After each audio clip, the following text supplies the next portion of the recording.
നമ്മൾ നീ റീപ്ലേസ്മെൻറ്റ് സർജറിയെക്കുറിച്ച് സംസാരിക്കുമ്പോൾ വേൾഡ് വൈഡായിട്ട് ചെയ്യുന്നതാണ്. അപ്പോൾ നമുക്കതിൻ്റെ ഒരു ഹിസ്റ്ററിയെക്കുറിച്ച് അറിയാനുള്ളൊരു ആകാംക്ഷ കൂടിയുണ്ട്.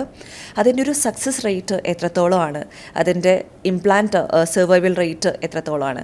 തീർച്ചയായിട്ടും ഈ നീ റീപ്ലേസ്മെൻറ്റ് സർജറി സ്റ്റാർട്ട് ചെയ്തത് 1968 ജോൺ ഇൻസാൽ എന്ന് പറയുന്ന ഒരു അമേരിക്കൻ സർജനാണ് ഇത് ആദ്യമായിട്ട് ഡിസൈൻ ചെയ്തത്.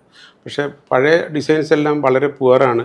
ചെറിയ കാലം 5 കൊല്ലം 6 കൊല്ലം കൊണ്ടൊക്കെ പോയിരുന്നു. അതിനുശേഷമാണ് ഈ ബോൺ സിമെൻറ്റിൻ്റെ ഒരു കണ്ടുപിടുത്തം വന്നു. പിന്നെ പോളിയെഥിലീൻ എന്ന് പറഞ്ഞൊരു മെറ്റീരിയൽ കണ്ടുപിടിച്ചു, ഒരു പ്ലാസ്റ്റിക്.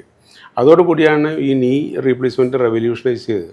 പിന്നെ അതിൻ്റെ ഡിസൈൻ കൺസെപ്റ്റ് എല്ലാം ഒരുപാട് മാറി, പുതിയ പുതിയ ഡിസൈൻസ് വന്നു. ഒറിജിനൽ ഒരു ഹിഞ്ച് എന്ന് പറഞ്ഞിട്ടുള്ള ടൈപ്പായിരുന്നു. പിന്നെ അത് കഴിഞ്ഞിട്ട് കുറേ കൂടി കൺസ്ട്രെയിൻഡ് ആയിട്ടുള്ള വേറെ ടൈപ്പ് ടോട്ടൽ കോണ്ടൈലാർ റീപ്ലേസ്മെൻറ്റ് എന്ന് പറഞ്ഞു വന്നു.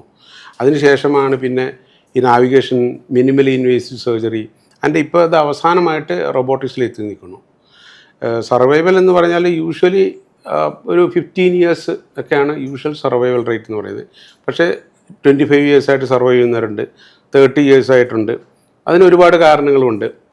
പേഷ്യൻ്റ് റിലേറ്റഡ് ആയിട്ടുള്ള കാരണങ്ങളുണ്ട്, സർജറി റിലേറ്റഡ് ആയിട്ടുള്ളതുണ്ട്, ഇംപ്ലാന്റ് റിലേറ്റഡ് ആയിട്ടുണ്ട്. അങ്ങനെ പല കാരണങ്ങൾ കൊണ്ടാണ് ഇതിൻ്റെ സർവൈവൽ തീരുമാനിക്കുന്നത്. അപ്പോൾ ഇപ്പോൾ ഏറ്റവും ലേറ്റസ്റ്റ് നമ്മൾ ഫോക്കസ് ചെയ്യുന്നത് റോബോട്ടിക് സർജറിയിലാണ്. റോബോട്ടിക്സിൻ്റെ ഒരു ഇമ്പോർട്ടൻസ് എന്ന് പറയുന്നത് അത് കൂടുതൽ കാലം സർവൈവ് ചെയ്ത് കിട്ടും എന്നാണ് പ്രതീക്ഷിക്കുന്നതും പഠനങ്ങൾ തെളിയിച്ചിട്ടുള്ളത്.